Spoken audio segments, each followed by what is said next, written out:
Bonsoir à tous. Nous sommes contents, ravis d'accueillir Pancréac, l'artiste que l'Institut du monde arabe expose là, depuis un petit moment. Et je vous invite évidemment, pour ceux qui n'ont pas encore vu l'exposition, d'aller la voir, parce que c'est une très belle exposition. Et Philippe Dagen, qui est critique d'art au journal Le Monde, une plume évidemment importante qui nous fait découvrir évidemment les plis et les dessous de l'art dans toutes ses formes. Je les remercie d'être parmi nous.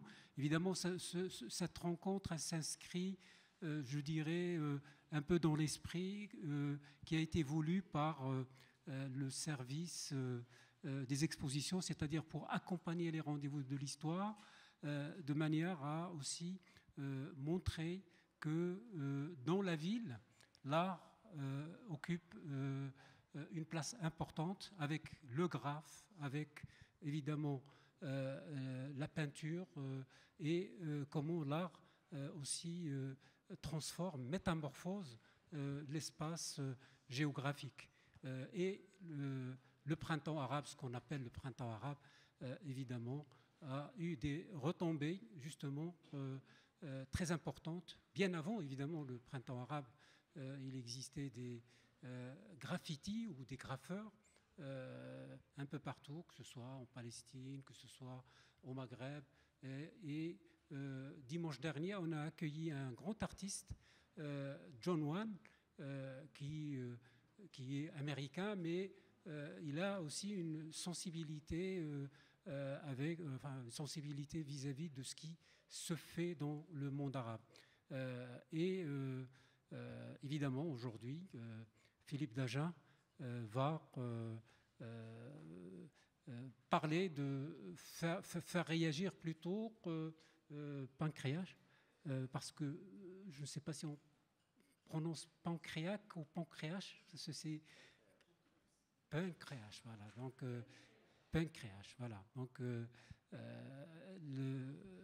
l'artiste, bon, il va répondre, il va aussi s'exprimer sur son expérience, sur son regard, sur évidemment le monde arabe. Et je vous remercie d'être parmi nous. Les rendez-vous de l'histoire se poursuivent, donc avec la leçon inaugurale de tout à l'heure à 19h, et vous y êtes cordialement invité donc à assister à la conférence de Nasser Rabat. Voilà, merci encore une fois et merci à Philippe Dagen et à Pancréas. Merci.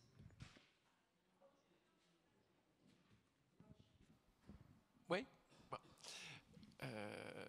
Merci de ces quelques mots d'accueil. C'est vrai que Stéphane et moi, nous avons un point commun, c'est que nous avons un nom propre qui est difficile à prononcer. Il est aussi, je pense, habitué que moi à s'entendre un peu écorché. Je ne sais pas si on va pouvoir répondre à toutes les questions que vous avez posées, qui sont quand même très nombreuses et qui supposeraient des compétences quasiment universelles, que je n'ai vraiment pas la prétention d'avoir et que l'artiste, si j'ose dire, n'a pas à avoir.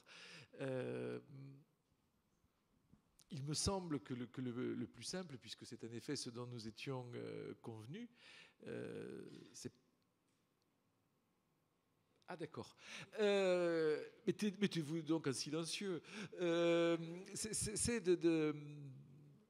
que je lui pose quelques questions, parce que on peut, j'imagine, facilement être déconcerté devant les œuvres qui sont exposées tout près de nous, que ce soit les grands tableaux ou que ce soit ce que j'ai appelé plutôt une installation sculpturale qu'une sculpture véritablement proprement parlée. Puisqu'il est évident qu'à mes yeux, c'est une entreprise extrêmement hardie dans laquelle Stéphane Pancréas s'était lancé.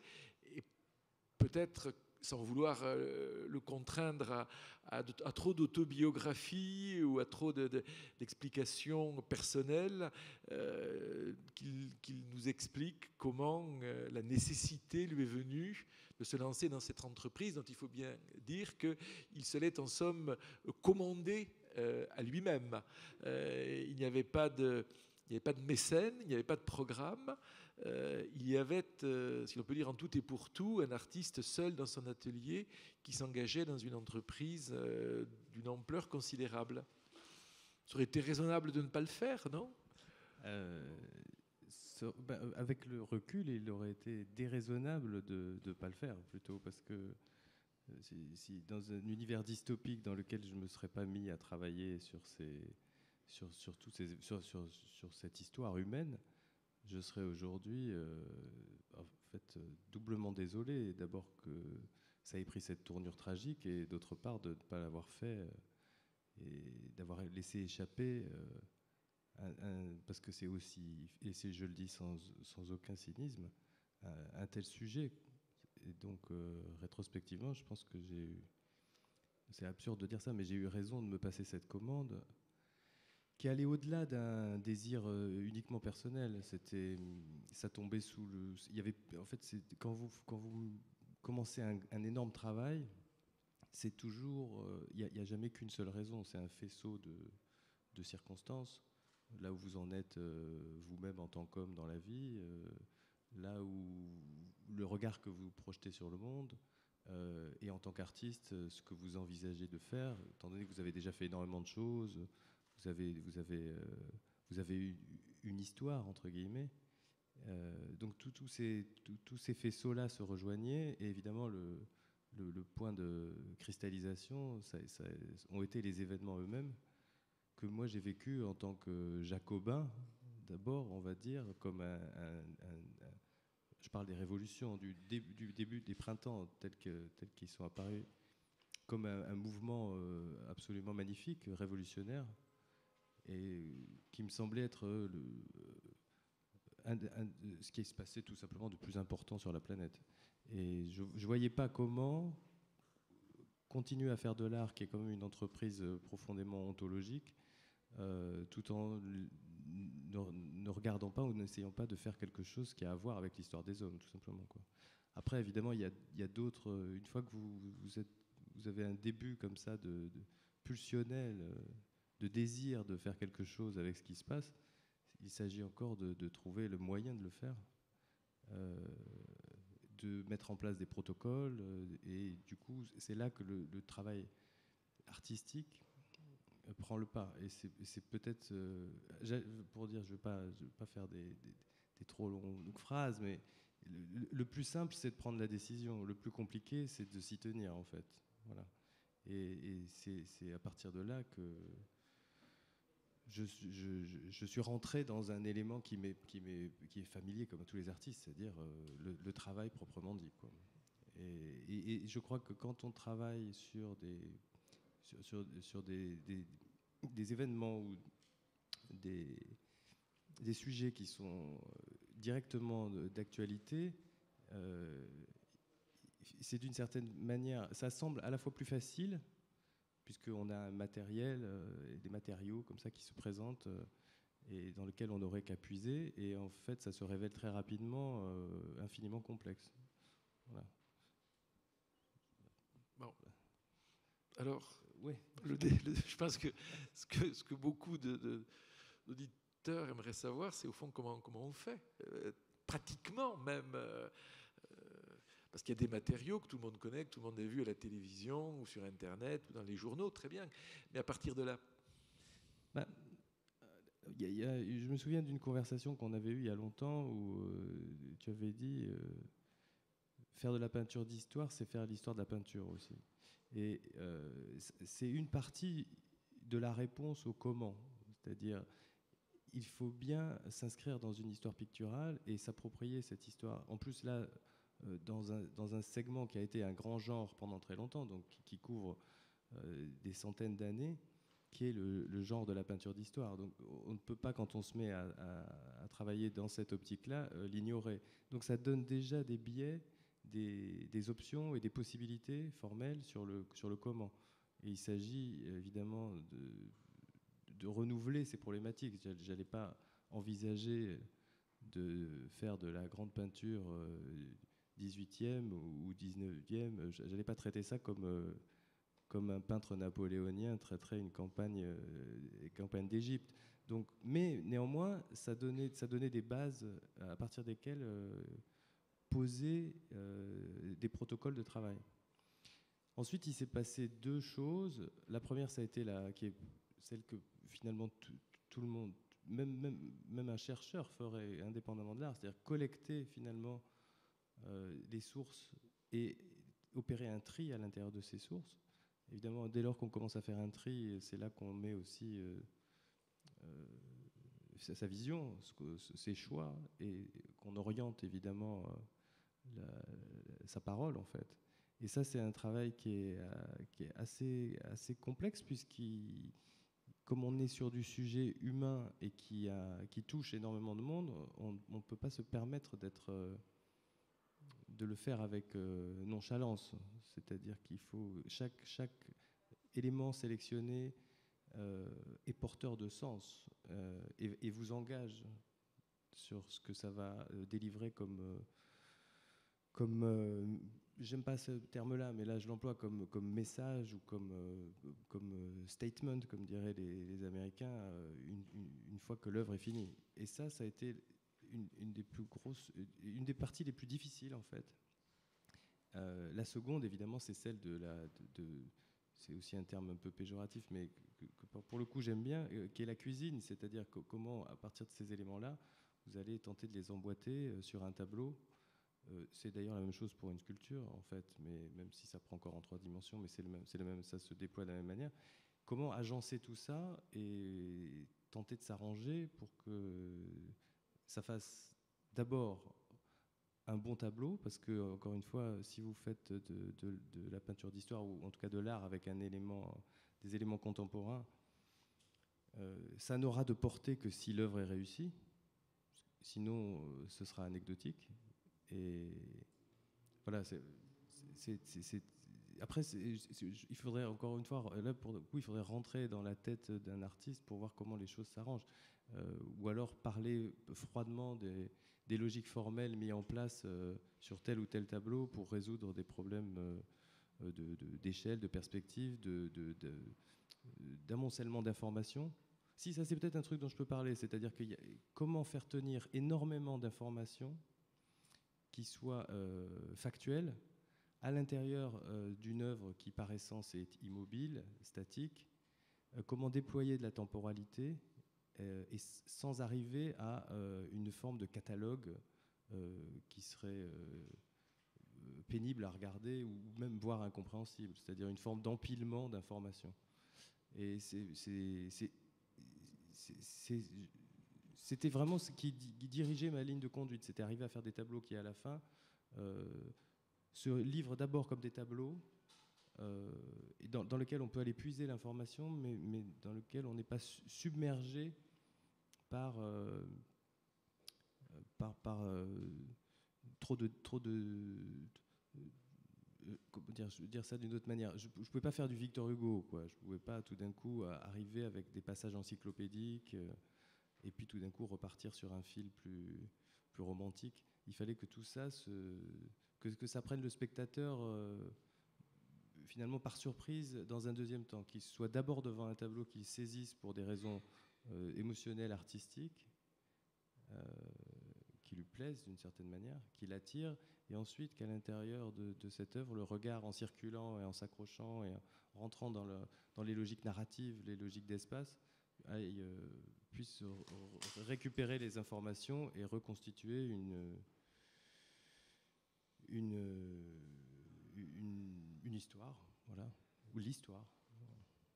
Je ne sais pas si c'est un peu confus, je suis désolé, parce que c'est pas évident, après tout ce temps d'avoir travaillé dessus, de recomposer la manière dont ça s'est...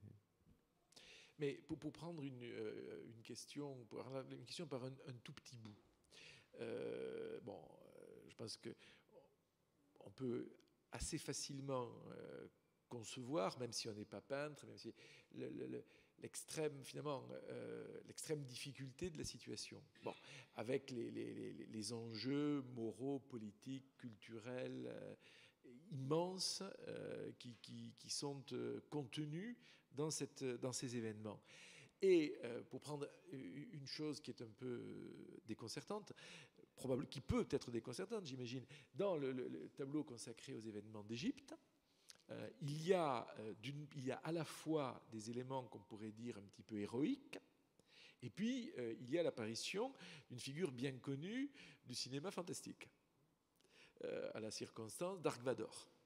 Alors, même si la question est presque un peu naïve, ou peut-être qu'elle ne peut pas recevoir de réponse pleinement satisfaisante, c'est-à-dire comment en vient-on à prendre la décision, ou alors est-ce que ce n'est pas une décision, de rompre ce qui serait l'unité épique d'un tableau en y introduisant un élément qui va évidemment complètement décontenancer le spectateur, qui va se demander dans un premier temps ce que Star Wars vient faire dans ce tableau. Oui, et je pourrais poser la même question à propos de l'anamorphose du colonel Kadhafi ou des choses comme ça, quoi, où il y a des éléments qui sont totalement déconcertant par rapport à ce que l'on croit devoir être la peinture d'histoire.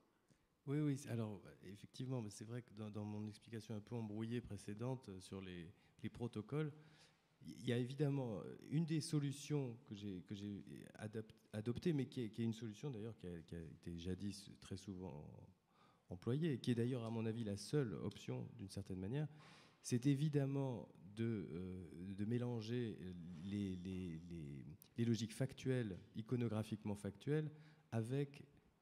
Parce que je pense que c'est de toute façon, à moins de faire de l'illustration, or la peinture c'est justement quelque chose qui commence quand l'image ou l'illustration s'arrête, il faut évidemment introduire des éléments symboliques. Et c'est dans cet espace-là que surgissent effectivement des éléments qui ne sont pas forcément directement liés aux événements, qui appartiennent soit à notre culture picturale, soit à la culture populaire, mais qui ont surtout d'abord, ils fonctionnent de plusieurs manières. D'abord, ils ont la possibilité, ils rompent, ils permettent de créer des ruptures dans le tableau, et donc il oblige le spectateur à traiter l'information.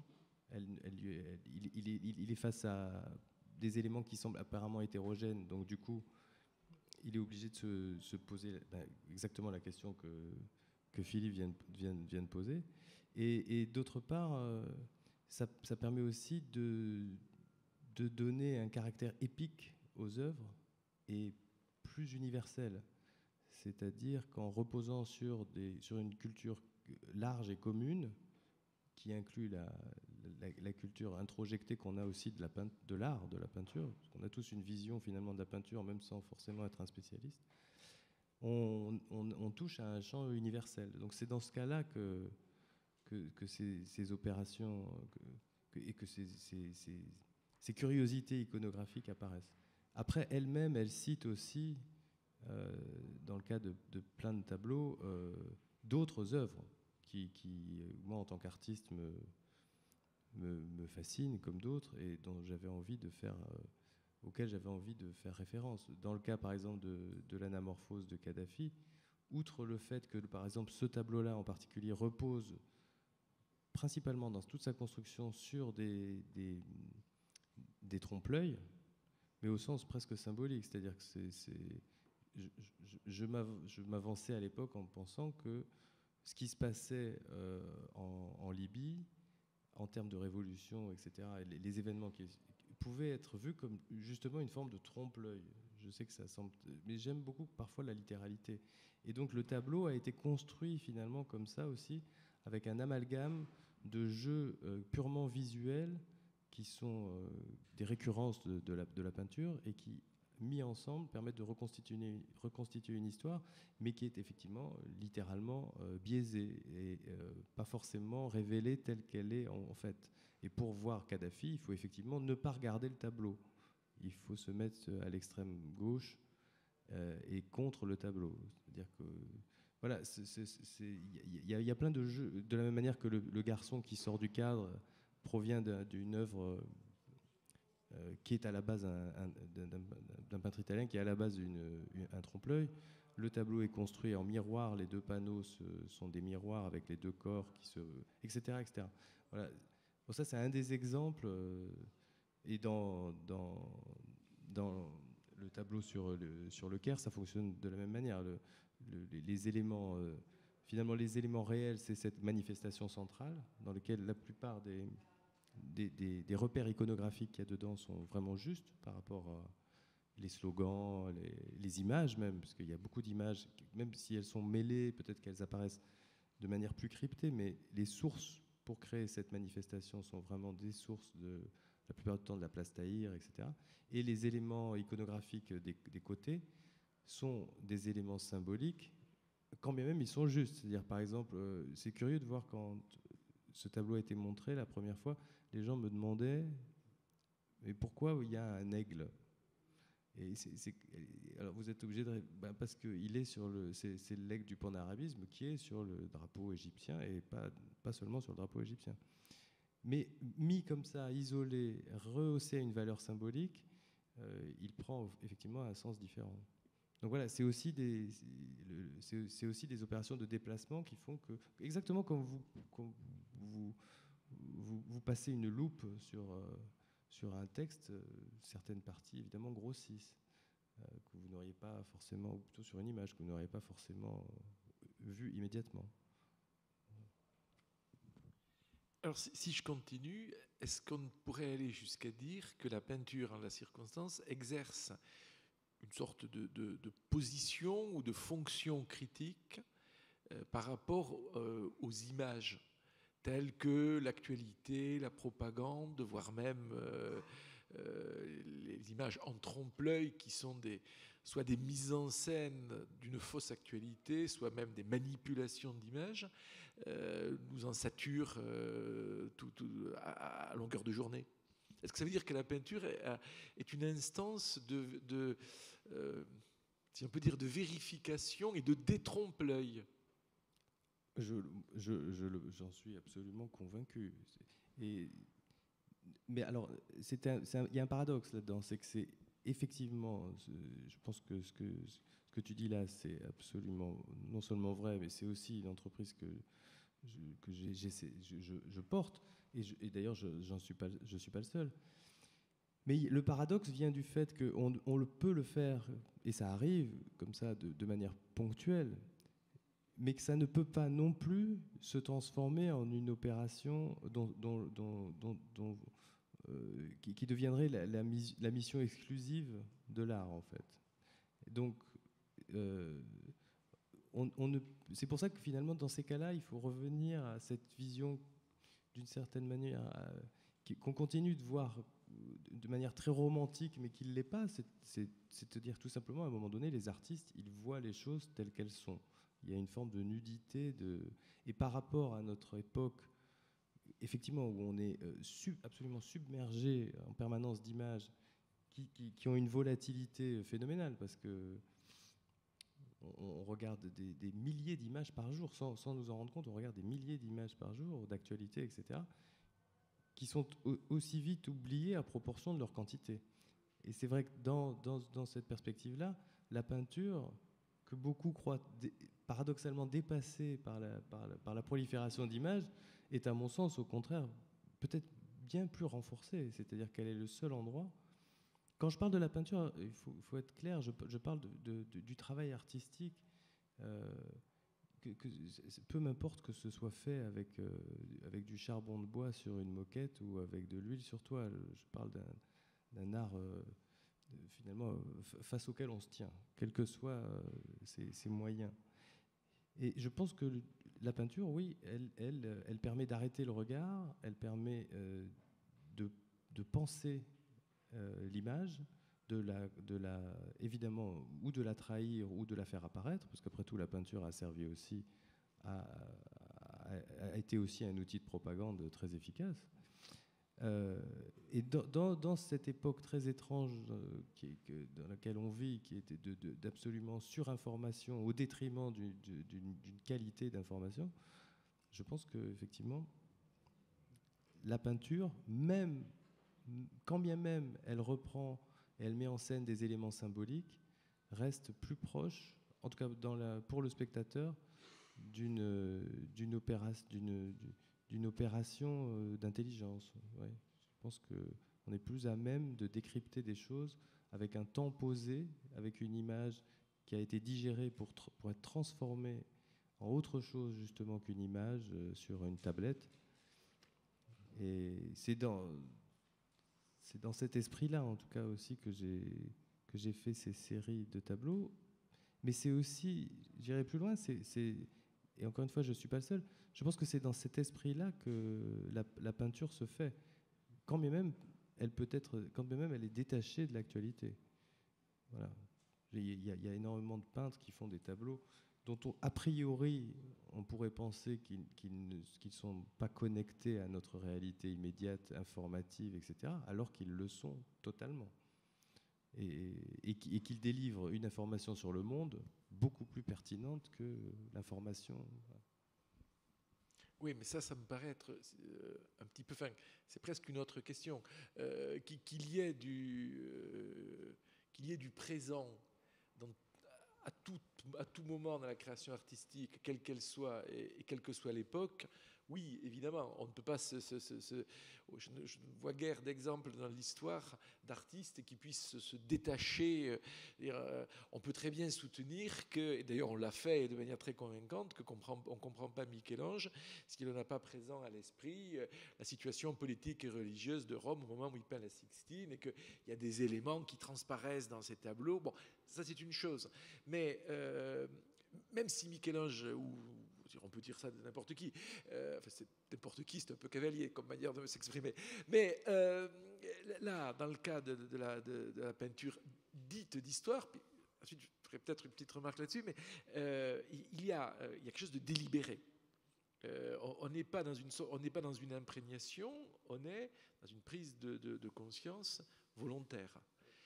Et d'ailleurs, il me semble, et ça c'est un point qui m'est apparu plutôt qu'à la 2e ou 3e vision, il est apparu que de ce point de vue-là, la répétition, qui n'est pas systématique, mais qui est quand même assez, qui fait un peu une espèce de principe d'unité d'une figure, qui est ce corps, alors sur lequel on peut s'interroger à l'infini, ce corps masculin, horizontal, en lévitation, qui chez certains évoque l'image du Christ, qui chez d'autres évoque simplement l'image d'un corps qui n'est même pas nécessairement un cadavre, qui est peut-être aussi bien un corps vivant.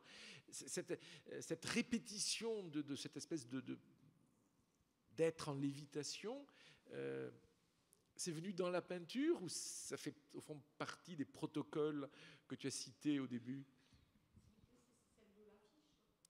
Entre autres, madame, mais si, de quasiment tous les tableaux qui sont en bas. Et d'ailleurs, c'est un détail, l'affiche.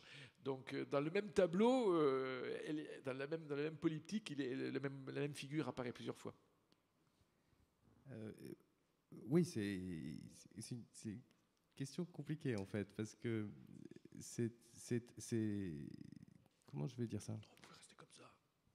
En fait, c'est pour répondre de manière très claire, c'est bizarrement une figure qui est sortie dans le premier tableau que j'ai peint, qui est Tombouctou, et qui a été, pour le coup, qui n'est pas né, parce que il n'y a qu'un seul tableau pour lequel j'ai fait énormément d'études de dessin, c'était le premier, puisque justement il s'agissait de trouver comment ça marche.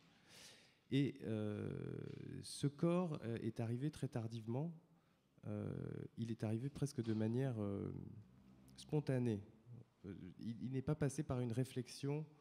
Je n'étais pas là en train de me dire il faut qu'il y ait un cadavre, il faut qu'il y ait un corps gisant, enfin voilà.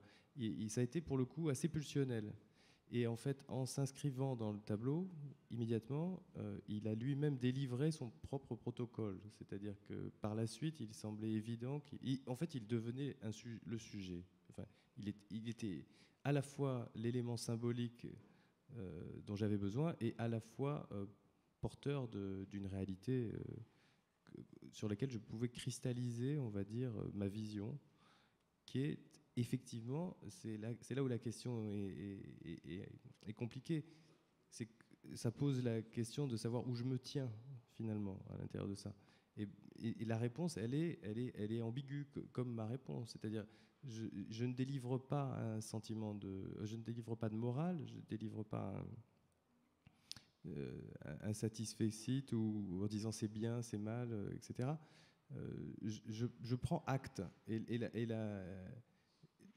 Il me semblait que finalement cette réponse qui est devenue pensée par la suite, une fois que le corps est apparu, correspondait exactement à ce que je voulais dire. C'est-à-dire, c'est à la fois tragique et en même temps, c'est aussi un phénomène d'élévation. Évidemment, j'essaie de ne pas employer trop de vocabulaire mystique ou sacré, puisque ça fait immédiatement référence. Ça pourrait faire immédiatement référence à la peinture religieuse ou à des choses révélées, etc.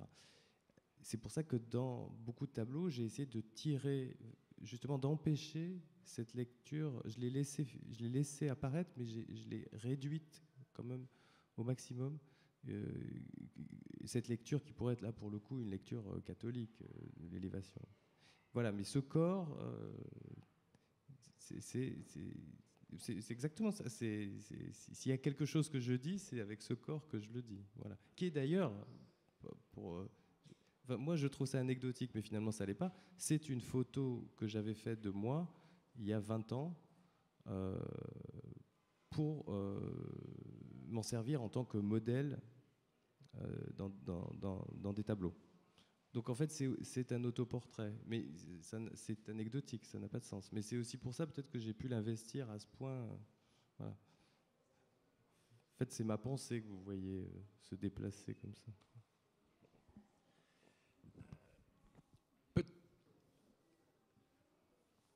Vous vouliez... Non. Peut-être pour parler de la seule œuvre de l'exposition dont on n'a encore rien dit, j'allais dire cette extravagante, mais extravagante peut-être un éloge, cet extravagant ensemble sculptural. Tu as dit tout à l'heure, c'est la même chose en sculpture et en peinture. Bon, je veux bien, mais enfin, il y a quand même des problèmes formels qui ne sont pas tout à fait identiques. Il y a même quelquefois des problèmes matériels et des problèmes de fabrication qui sont différents. Décrire un petit peu le processus d'accumulation, sachant que, je crois qu'on peut le dire, dans l'atelier, tu n'avais pas la place de disposer la totalité des figures telles qu'elles sont disposées ici. Donc, c'est une opération mentale. Ça se résout comment ? Alors pour le coup, j'ai procédé probablement tel qu'on procédait déjà il y a 1000 ans, mais c'est-à-dire ça passe par des maquettes, ça passe par encore une fois des protocoles. Je me suis retrouvé pour le coup à me passer une commande architecturale, c'est-à-dire que je connaissais l'espace dans lequel je voulais. Cette sculpture, cela dit, c'est important de le dire, elle était préparée mentalement, elle était prévue avant même que cette expo ait lieu. C'est-à-dire que ce qu'il me manquait pour la faire, c'était l'espace pour la montrer et les capacités de production pour la faire. Mais elle était déjà presque en maquette. Elle existait même. Il y avait même des maquettes en terre qui avaient été faites. Donc après, il s'agissait de la réaliser. Ça a l'air plus compliqué que ça ne l'est. Quand on dit ça, on dirait que c'est compliqué de devoir travailler sur quelque chose en ne voyant le résultat final que quand c'est exposé. Voilà. Alors, mais ça ne l'est pas en fait. Quand on sait exactement ce qu'on fait, les inconnus étaient plutôt sur le fait que ce soit réussi, on va dire, au final, et que ça comble mon désir, plutôt que le fait de l'avoir matériellement réussi, d'être allé au bout du projet et que ça tienne dans l'espace donné, on va dire. Voilà. Bon. C'est pas... Mais par contre, quand je disais tout à l'heure que ça procédait de la même manière, évidemment, il y a des contraintes techniques qui n'ont strictement rien à voir, parce que là, c'est une sculpture qui a été faite entièrement en plâtre, donc au départ, toutes les personnes, toutes les figures, il y en a 8 en fait de la sculpture, ont été modelées en terre, et ensuite, on a fait des moules en plâtre, pour ensuite les tirer en plâtre. Exactement. Le modèle de travail, de protocole de travail qu'il y a eu pour cette sculpture est exactement le même que celui d'un artiste de la Renaissance. D'ailleurs, ce sont même les mêmes matériaux. Voilà. Simplement, non pas pour des raisons d'archaïsme, parce que de toute façon, d'une part, ça continue d'être la seule manière de les faire aujourd'hui, sauf si vous voulez faire du bronze ou autre chose, et c'est aussi la plus efficace. Cela dit, moi, je trouvais aussi dans ma logique de travail que c'était passionnant de réactiver,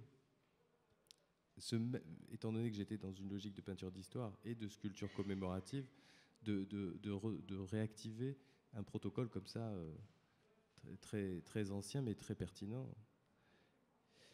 Et ensuite, ben voilà, c'est une petite parenthèse, mais pour dire que effectivement c'est la même chose dans les rapports de sens, c'est-à-dire que j'ai créé ces 8 figures au départ, qui sont des figures évidemment pour le coup symboliques. La différence peut-être avec les peintures, c'est que la sculpture est presque totalement symbolique. Il n'y a pas d'éléments dedans qui soient des éléments directement iconographiquement ou en termes d'information liées à Kobané. Évidemment, je connais l'histoire de Kobané, évidemment, j'ai suivi ça comme beaucoup de monde, que je me suis documenté, etc., etc. Mais il s'agissait avant tout de créer un groupe symbolique. Enfin, peut-être que c'est présomptueux de dire ça, mais quand on voit le Guernica de Picasso, il n'y a absolument aucun élément précis qui renvoie à la ville. C'est une énorme machine symbolique. Et on ne s'attaque pas à Picasso, on ne s'attaque pas à Guernica en peinture. Par contre, je pensais possible, non pas de s'attaquer évidemment à Picasso, mais je pensais possible d'utiliser la même charge, la même puissance symbolique, la même puissance du symbole, on va dire, pour en faire une sculpture. Et donc, finalement, c'était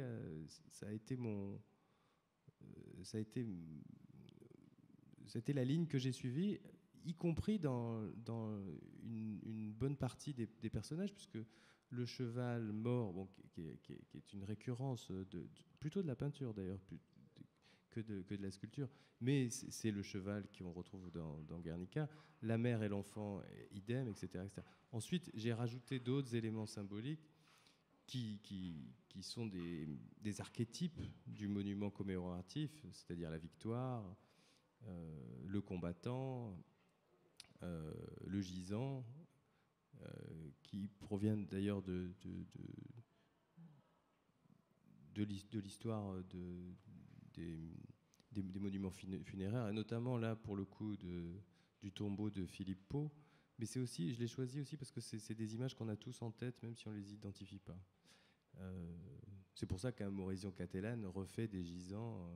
Voilà, on est toujours dans l'imaginaire collectif et traumatique. Et voilà, et j'ai reconstitué comme ça un ensemble qui a la particularité, enfin pas cette, mais j'ai toujours été fasciné par les groupes de sculptures parce que d'abord il y en a peu, en tout cas pour la période contemporaine.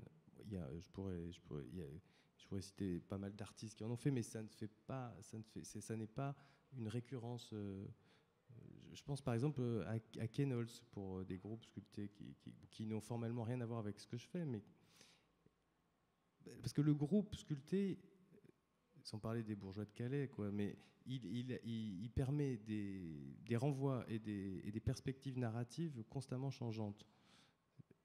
Les liens se créent entre les différentes figures, et du coup, le sens change évidemment à mesure que vous vous déplacez. Et je pensais que pour une sculpture sur cet événement qui est quand même notre Stalingrad, on va dire, contemporain, d'avoir un caractère polyphonique et donc pas figé dans son sens, me semblait très important, parce que, encore une fois, il ne s'agissait pas de délivrer de la morale, il s'agissait plutôt de délivrer un choc émotionnel. Voilà. Bon, voilà. Je ne sais pas s'il est, je ne connais pas très bien les usages de la maison, je ne sais pas s'il est d'usage de proposer à l'auditoire de poser des questions. Oui, bon, ben alors peut-être... Faites-le avec le micro, madame, dans ce cas-là, ça sera mieux, je pense, pour l'enregistrement. Oui, c'est un micro, madame. Oui, non, parce que vous avez parlé de l'anamorphose de Kadhafi. Alors, oui. Je voulais juste savoir, puisque je suis descendue voir maintenant à quoi correspondaient ces œuvres monumentales, à quoi ça correspondait. Je pense qu'en fait... puisque je ne l'ai pas trouvé sur les cartons.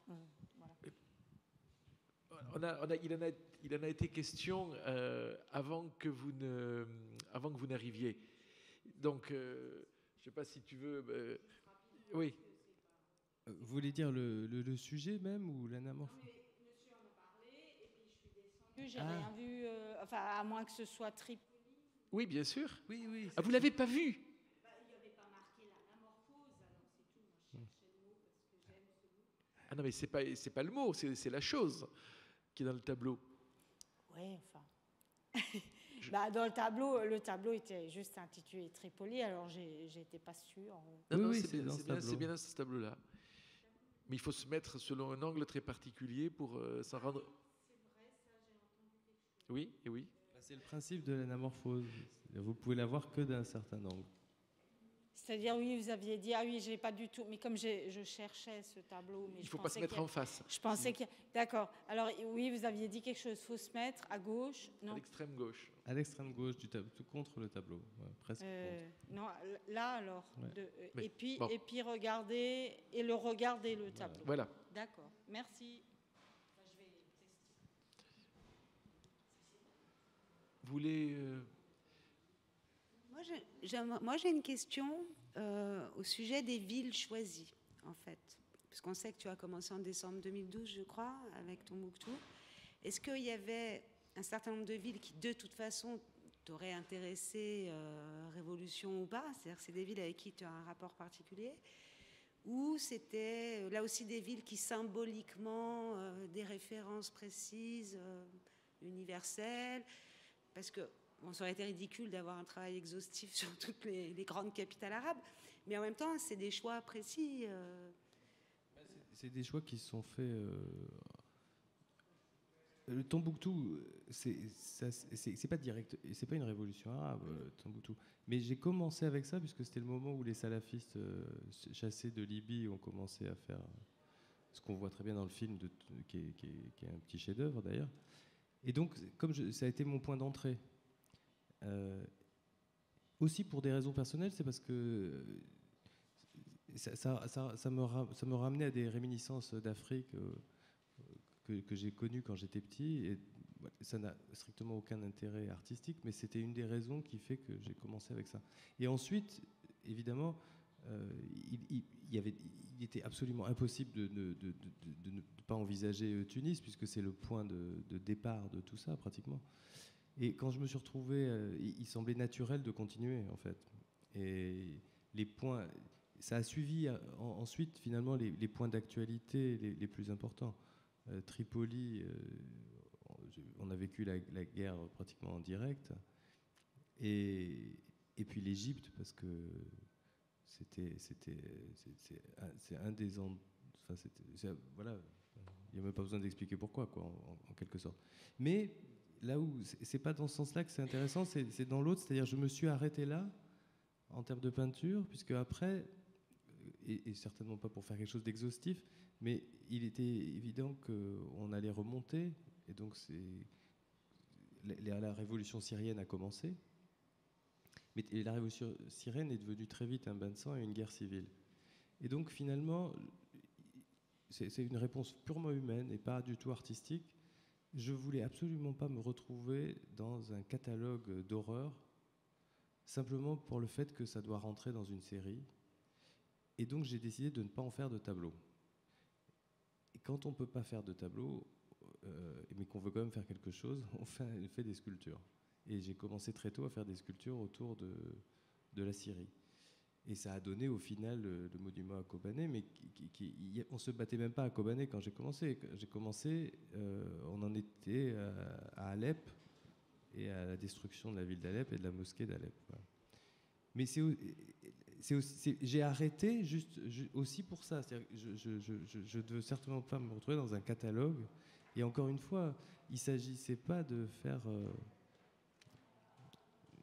ça ne m'intéresse pas de rendre compte de l'horreur, quoi. Voilà. Donc j'avais envie... voilà. C'est quand même intéressant que tu reviennes à la peinture pour Paris. Oui, mais ça... Oui, mais là, pour le coup, on est dans un... Ça n'était justement pas prévu du tout, pour le coup. C'est l'inverse. C'est-à-dire, j'étais presque, si j'ose dire, condamné à le faire parce que je ne pouvais pas arriver avec cet ensemble-là. Et imaginons que l'expo ait eu lieu et qu'il n'y ait rien par rapport aux journées de janvier. Moi, spectateur, arrivant dans une expo comme ça, pour le coup, je serais choqué. J'aurais l'impression qu'il y a un non-dit, quoi. Donc je me suis condamné à le faire, d'une certaine manière. Mais évidemment, j'aurais préféré ne pas le faire.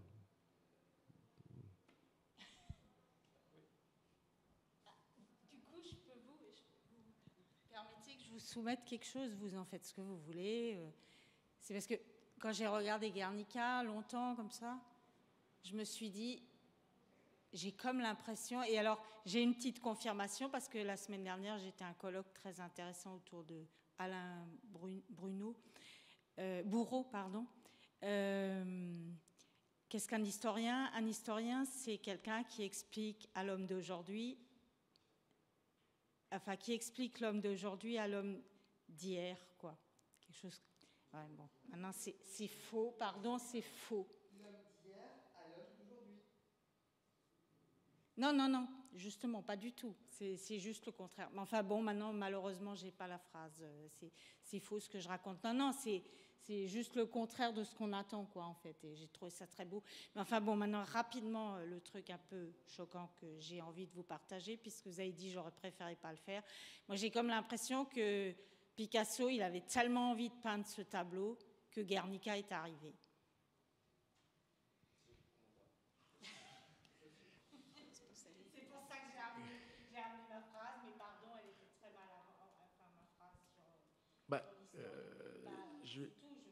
Je vais vous faire là pour le coup la réponse de l'historien d'art. Là, vous tombez sur un terrain où je peux vous répondre.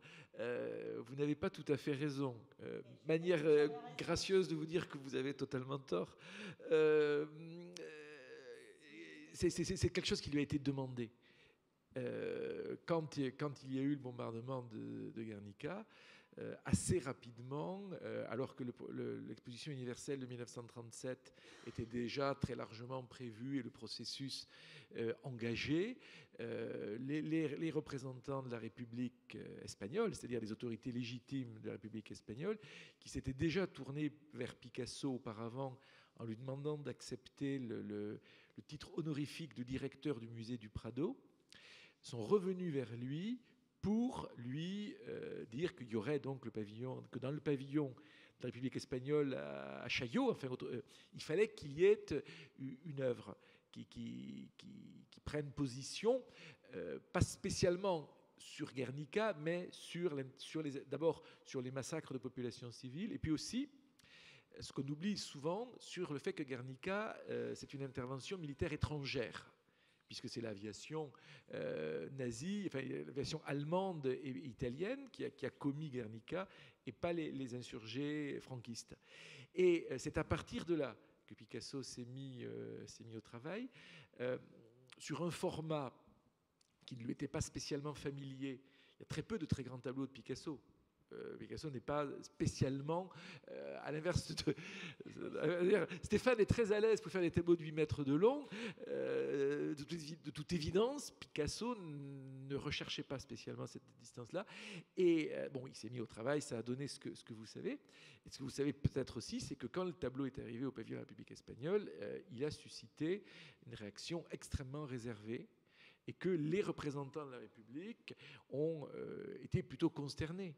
En réalité, parce que Picasso avait fait, ce n'était pas du tout ce à quoi il s'attendait. Quand Stéphane dit que dans Guernica, rien ne fait allusion à l'événement, c'est exactement ce qui les a profondément désappointés. Donc c'était un tableau qui, à certains égards, ont-ils cru, dans un premier temps, était inutilisable pour leur cause. Bon, il se trouve que c'était une lourde erreur et que ce tableau est devenu infiniment célèbre ensuite. Mais la première réception critique de l'œuvre de Guernica est une réception très froide. Et donc, pour revenir à votre point de départ, non, Picasso n'a pas cherché l'occasion de faire un grand tableau. Oh oui, enfin, inconsciemment, on peut dire beaucoup de choses, madame. On peut prêter à l'inconscient infiniment de ressources. Mais dans le détail, ça ne paraît pas... Mais ça vous donner une excellente transition, parce qu'il y avait une question que moi je voulais poser à Stéphane aussi, puisque Guernica, malgré tout, c'est un tableau totalement isolé dans l'œuvre de Picasso. Bon, après, il y aura une ou deux tentatives, alors là, très discutables, le massacre de Corée, mais bon, il n'y a quasiment plus de peinture d'histoire dans l'œuvre de Picasso. Quand j'ai fait l'article pour le Monde sur l'exposition, il est évident que l'un des précédents les plus flagrants, c'est le radeau de la Méduse de Géricault, qui est aussi un tableau d'histoire et qui est aussi un très grand tableau d'histoire. Comme si, quand on fait des tableaux d'histoire, il fallait forcément qu'on soit à un certain moment dans une grande dimension. Et vous pourriez dire la même chose de Goya, du Dos et du 13 de Mayo. Mais en même temps, quand on y réfléchit, Géricault, il a peint qu'une fois le radeau de la Méduse. Et après, bon, certes, il est mort peu de temps après, mais rien ne donne à penser qu'il aurait en chantier, il avait en chantier d'autres grands tableaux d'histoire.